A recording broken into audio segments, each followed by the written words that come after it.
This channel does not promote any violent, harmful, or illegal activities. All content provided by this channel is meant for an educational purpose only.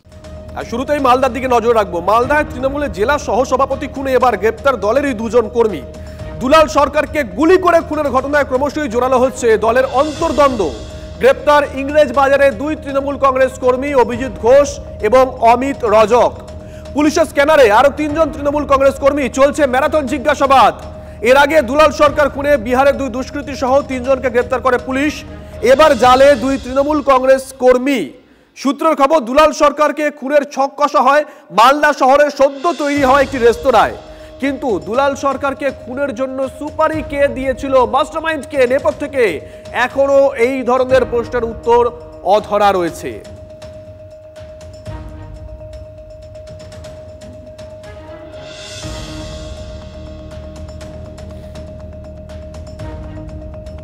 পরিবার কি বলছে শুনুন।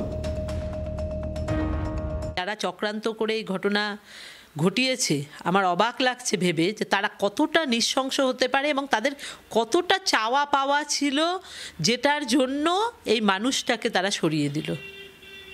আমি প্রশাসনের কাছে একটাই জিনিস চাইবো, যে আসল দোষী যারা মেরে গেছে তারা তো শুধুমাত্র মোহরা। যারা আসল মাথা, কি তাদের হাতে ঘা লেগেছিল বা তাদের কত ক্ষমতার দরকার ছিল যে এই মানুষটাকে এইভাবে সরিয়ে দিল, এইটা আমার খুব জানা দরকার। এবং এদের চরম থেকে চরম শাস্তি কি পেলে পরে মানুষ খুশি হবে সেটাই দেখার। কিছু মানুষ সবসময় ওকে রাজনৈতিকভাবে পেছনে ঠেলে দেওয়ার চেষ্টা করছিল, সেটা সবসময় বুঝতে পারতাম। ওকে রাজনৈতিকভাবে যতটা নিচে নামানো যায় সেটা করার চেষ্টা করেছে, কিন্তু এই ঘটনা যে ঘটাবে আমি ভাবতে পারিনি। কিন্তু এরা কিছুতেই শোধরায় না। এরা সবসময় নিজেদের ক্ষমতার জন্য অন্যকে আক্রমণ করে, কিন্তু এই পরিস্থিতিতে পৌঁছবে সেই আক্রমণটা আমার কল্পনার মধ্যেও আসে না। পুলিশ প্রশাসন ইচ্ছা করলেই বার করতে পারবে, যদি না অন্যান্য কেসের মতো এটাকে কোনোভাবে কোনো কিছুর বিনিময়ে বা কোনো ভয় দেখানোতে বা কারো পাওয়ার দিয়ে কাউকে যদি আটকে না দিতে যায়, তাহলে পরে আসল দোষী কিন্তু বেরোবে। সেখানে অনেক পাওয়ারফুল লোকই হয়তো হবে, আমার আশঙ্কা। যারা যারা গ্রেপ্তার হয়েছে তাদের কাউকে চেনেন? এরা কোনো না কোনো নেতার ছত্রছায়ায় আছে, সেখানে থেকেই হয়তো দুলালবাবুকে টার্গেট করেছেন। সেটা তো খুব পরিষ্কার, সব সাধারণ মানুষই সেটা জানে। কারা চায় না, কারা আটকে রাখার চেষ্টা করেছে, কারা সবসময় আমাদেরকে পেছনে ঠেলার চেষ্টা করেছে, সেটা খুব পরিষ্কার মানুষের কাছে। আমি তাদের নাম বলতে চাই না, তারাও নিজেরা জানে যে আমি জানি সেটা। দুলালবাবুকে যারা হত্যা করেছে চক্রান্ত করে, তারা বাইরে বেরিয়ে আসুক, তাদের নাম বেরিয়ে আসুক, তারা সেই শাস্তিটা পাক। কারণ আমি এটা একদম সহ্যই করতে পারছি না, একটা মানুষকে এইভাবে খুন হতে হলো। সুব্রতোষ আমাদের সঙ্গে রয়েছেন, আমাদের সহকর্মী। সুব্রতোষ, দুলালবাবুর স্ত্রী কোনো নাম বললেন না, কিন্তু অনেক কিছু ইঙ্গিত দিলেন। তিনি বললেন দলের মধ্যেই কেউ কেউ ছিল যারা চাইতেন দুলালবাবু যেন উঠতে না পারে, টেনে নামানোর চেষ্টা করা হতো। বারবার তিনি যেটা হিট করলেন, নেপথ্যে পাওয়ারফুল কেউ থাকতে পারে, বড় মাথা কেউ থাকতে পারে। এখনো পর্যন্ত দুজন তৃণমূল কংগ্রেস কর্মী গ্রেপ্তার হয়েছে, তিনজনকে পুলিশ এখনো জিজ্ঞাসাবাদ করছে। আর এখানেই প্রশ্ন, অভিষেক বন্দ্যোপাধ্যায় গত পরশুদিন যে ইঙ্গিত করেছিলেন, নেপথ্যে কি তাহলে সত্যি সত্যি দলের অন্তর্দ্বন্দ্ব, বড় মাথাকে? এখনো পর্যন্ত তদন্তের গতি প্রকৃতি যেদিকে এগোচ্ছে এবং একই সাথে দলের অভ্যন্তরীণ বিভিন্ন নেতারা যে মন্তব্য করছেন বা পারস্পরিক অভিযোগ যেটা উঠে আসছে, তাতে এটা কিন্তু স্পষ্টই হয়ে যাচ্ছে গোষ্ঠী কোন্দলের বিষয়টা এবং ক্ষমতা দখল, একই সাথে মোটা টাকার যে খেলা, বিশেষ করে জমি সংক্রান্ত বিষয়। তো এই বিষয়গুলো কিন্তু সামনে আসছে এবং সেখানে এটাও স্পষ্ট হয়ে যাচ্ছে যে যারা যে সমস্ত দুষ্কৃতীরা এসেছিল বা যারা তাকে খুন করেছে, পুরো এই হত্যাকাণ্ডের সঙ্গে ওতপ্রোতভাবে জড়িয়ে রয়েছে, তাদেরকেও কিন্তু ব্যবহার করা হয়েছে। যেমন এখানে দুজনকে যে গ্রেপ্তার করা হয়েছে পরবর্তীতে, আগে তিনজনের পরে যে পুলিশ যে আরও দুজনকে গ্রেপ্তার করলো, তাদের মধ্যে একজন অভিজিৎ ঘোষ এবং অন্যজন অমিত রজক। আমি দাঁড়িয়ে রয়েছি সেই অমিত রজকের বাড়িতে। অমিত রজক ওরফে অরুণ, এখানকার স্থানীয় বাসিন্দারা তাকে কিন্তু অরুণ নামে চেনে, এবং এই যে তার বাড়ি, এবং এই মুহূর্তে তারা কেউ নেই।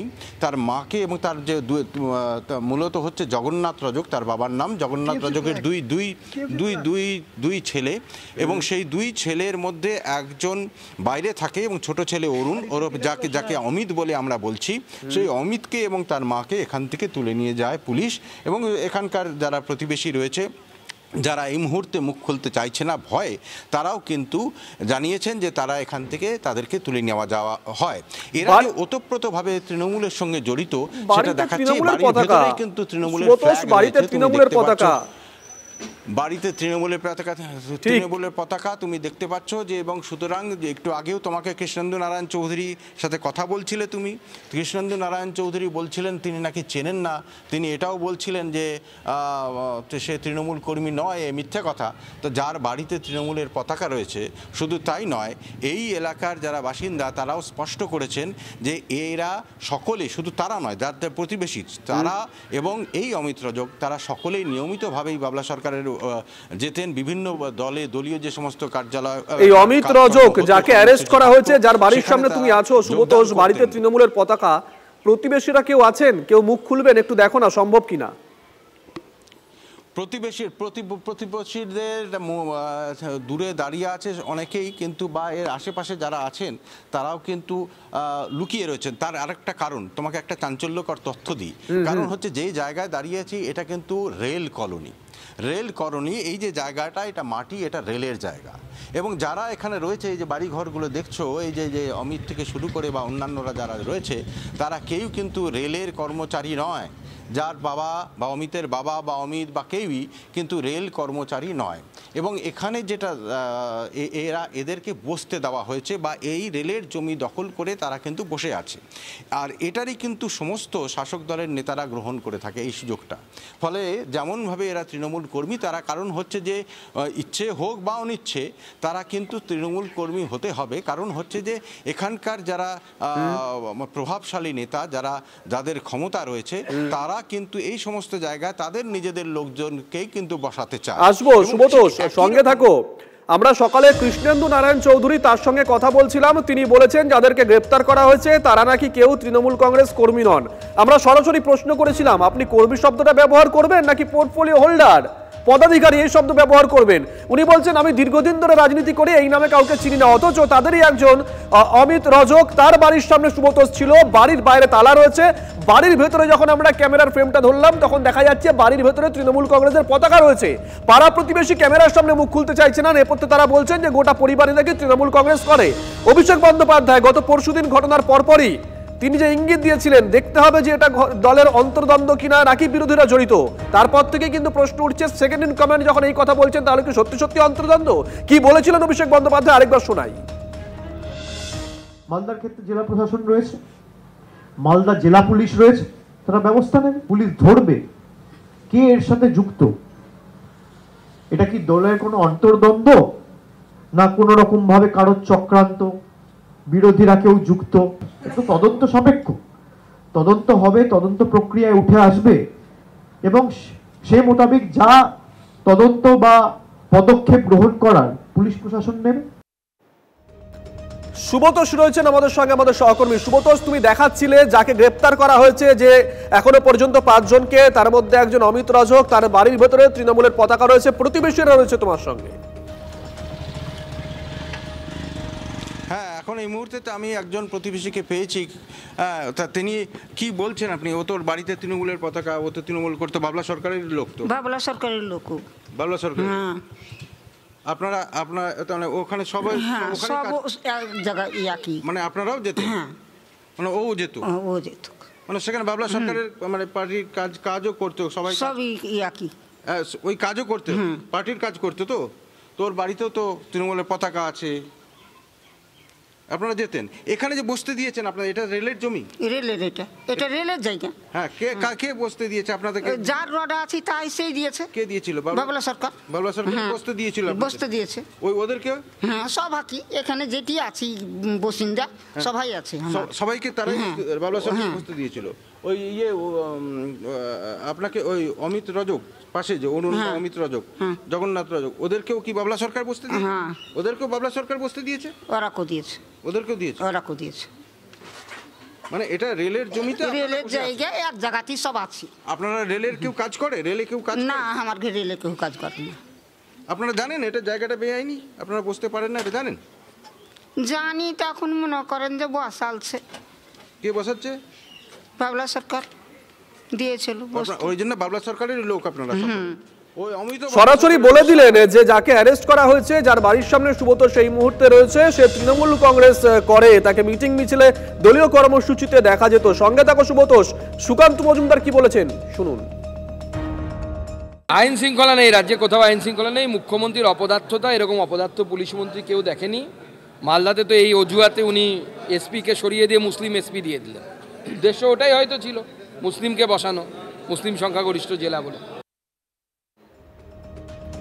মালদায় খুনের ঘটনা ঘটেছে, এটা একটা অপরাধ। ধৃতদের রাজনৈতিক পরিচয় বড় কথা নয়। মুখ্যমন্ত্রী কড়া বার্তা দিয়েছেন, পুলিশ তার কাজ করবে, আইনের পথেই চলবে।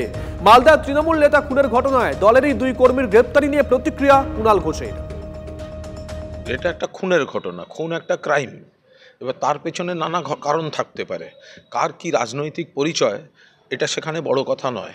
সেই জায়গায় দাঁড়িয়ে মুখ্যমন্ত্রী কড়া বার্তা দিয়েছেন পুলিশকে। পুলিশ তদন্ত করছে, যাদের পুলিশ মনে করবে তদন্তের স্বার্থে জিজ্ঞাসাবাদ করা, গ্রেফতার করা, আইনের পথে চলবে এবং পুলিশ তার কাজ করবে। বিরোধীরা তারা কে কি বলছেন শুনুন। বিহার, উত্তরপ্রদেশ মতো ওইসব জায়গাগুলোতে এইসব ধরনের ঘটনা ঘটে। এখন ওইসব জায়গা শান্ত হয়ে আছে, ওখানে বুলডোজার চলছে অবৈধ নির্মাণকারীদের উপরে। আর সেই যে যারা সুপারি কিলার, তারা পশ্চিমবঙ্গে সেফ হেভেন বানিয়ে তারা পশ্চিমবঙ্গে এসে পলিটিক্যাল কিলিং করে চলে যাচ্ছে। এবং এর আদতে কোনো অন্তর্দ্বন্দ্ব নেই, কোনো রাজনৈতিক দ্বন্দ্ব নেই, কোনো রাজনৈতিক লড়াই নেই। এই পুরোটা হচ্ছে এই যে তৃণমূলের যে লুটেপুটে খাওয়ার যে সরকার, সেই লুটেপুটে খাওয়ার সরকারের ভাগাভাগির লড়াই। মানুষের নিরাপত্তা নেই, তৃণমূল সমর্থকদের নিরাপত্তা নেই। তৃণমূলের যে ছোট তোলাবাজ বড় তোলাবাজের কাছে সে ঘায়েল হচ্ছে। দুলাল সরকার খুঁজুন, তাই পাবে। এদিকে প্রশ্নের মুখে নিহত দুলাল সরকারের নিরাপত্তা প্রত্যাহার। 2021 সালে দুলালের পুলিশি নিরাপত্তা প্রত্যাহার করা হয়। পর্যাপ্ত পুলিশের অভাব দেখিয়ে নিরাপত্তা প্রত্যাহার করা হয় বলে সূত্রের খবর। 2008 সালে দুলালের ওপর হামলার পর নিরাপত্তা দেওয়া হয়। 13 বছর পর হঠাৎ কেন নিরাপত্তা প্রত্যাহার? দুলালের নিরাপত্তা প্রত্যাহার নিয়ে প্রশ্ন তুলেছেন খোদ মুখ্যমন্ত্রী। নিরাপত্তা তুলে নেওয়ার 3 বছরের মাথায় খুন দুলাল সরকার।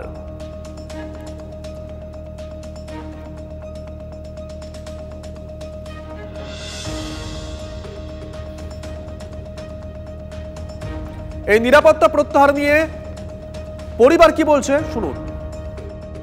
2008 সালে ওকে যখন প্রথম অ্যাটাক করেছিল, তখন তারপর থেকে সিকিউরিটি দেওয়া হয়েছিল এবং 2021 সালের জুন মাসের সময় মনে হয় শেষের দিকে সম্ভবত সিকিউরিটি তুলে নেওয়া হয়েছিল। দুলালবাবুর সিকিউরিটিটা তুলেছিল, সেটা তো নিশ্চয়ই কিছু মানুষের একটা ছিল যে সিকিউরিটিটা তুলে নিক, তাকে পলিটিক্যালি ক্ষমতা কমিয়ে দেওয়া হোক, তার সব দিক থেকে ক্ষমতা আমার এবং ওর কমানো হোক, সেগুলো তো চেষ্টা করেই করেছে। যাই হোক, সেই জায়গাটাতে আমি যাচ্ছি না, কিন্তু আমার আজকের কথা হচ্ছে সিকিউরিটি হয়তো থাকলে দুলালবাবুর এই পরিণতি হতো না। তুলে নিয়েছিল, এখন কি ভেবে তুলেছিল, কার কথাতে তুলেছিল, কেউ সেটা তুলতে বাধ্য করেছিল নাকি, সেটাও একটা ব্যাপার আছে, কোনো পাওয়ারফুল লোক। দুলাল সরকারের নিরাপত্তা প্রত্যাহার নিয়ে উষ্মা প্রকাশ করেছিলেন মুখ্যমন্ত্রী মমতা বন্দ্যোপাধ্যায় স্বয়ং। গত পরশুদিন তিনি ঠিক কি বলেছিলেন ঘটনার পর শুনুন। আমার খুব পরিচিত একজন, আমার খুব সহযোদ্ধা, ফ্রম দ্য বিগিনিং আমার সাথে কাজ করছে। বাবলা সরকার আজকে মার্ডার হয়েছে এবং পুলিশের গাফিলতিতে, অফকোর্স, কারণ ওর সিকিউরিটি আগে ছিল, উইথড্র করা হয়েছিল, ও আগেও অ্যাটাক হয়েছিল এবং ও মারা গেছে। আমি ফিরাদ হাকিমকে আর সাবিনাকে পাঠাচ্ছি এক্ষুনি।